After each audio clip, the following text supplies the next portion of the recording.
This is Dylan. And this is Dylan. Not a bad likeness, eh? This airbrush portrait of Dylan was created by Shane, one of his two other partners in AirPro Designs. The aim of putting my portrait on the car was actually to attract a lot more attention because I drive the car most of the time, right? So there will be people that drive past, they see, hey, nice portrait, then I turn around and I go, ha! Most of them gets very much amazed. So we did get quite a few inquiries just by driving around. Dylan, Shane, and Warren set up AirPro Designs in 2007. So that I can see what I'm sending. It all began when Shane wanted to customize his first bike in 2006. He found the airbrushing standards in Singapore so lacking that he did a crash course in airbrush techniques across the border in Malaysia, roping in his pal Dylan as well. Their first customer, Shane's father, who entrusted them with his precious, close to $30,000 BMW bike. During his youthful years, they went through the era of people like Jimi Hendrix, people like Bob Marley, So he Rasta. So this was the most complicated in a way. Yes, in fact, actually this is the first piece, the portraiture work for Shane.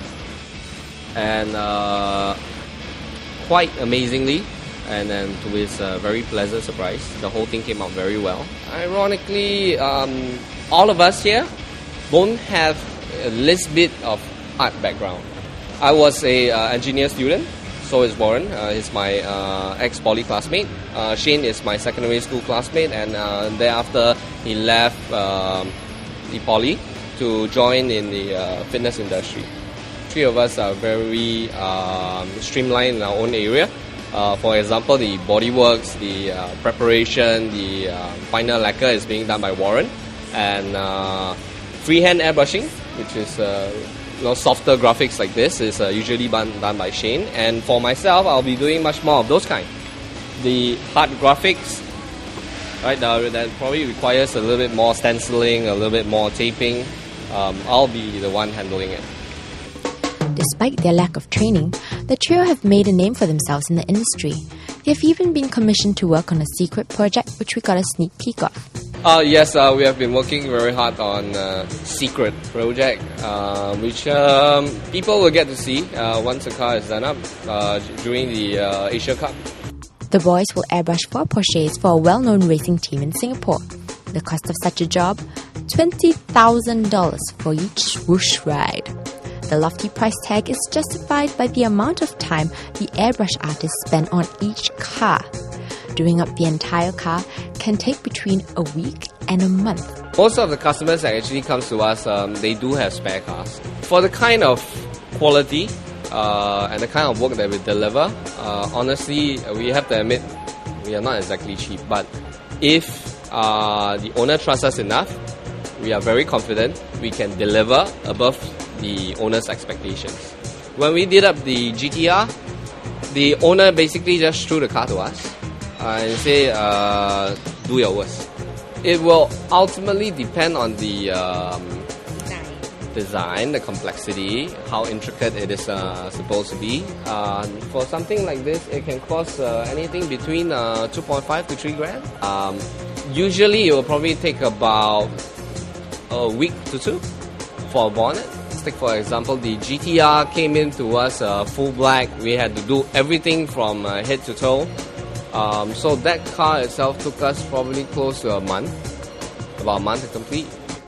It's something that Shane will come up with, and as you can see, every single fur that you're looking at right now is done in strand by strand, right, stroke by stroke, and we put a lot more emphasis, especially on the eye. Because the eye is the windows of all souls. This is not actually like an enlarged poster which is laminated into the car, right? No. This whole thing is painted. Even the borders, everything else is painted. I guess the most essential part about getting this whole smooth finishing, making it feel like it's being encased in glass, is actually the clear coating process. Because typically we go on with probably about 3 to 4 coats of clear coat.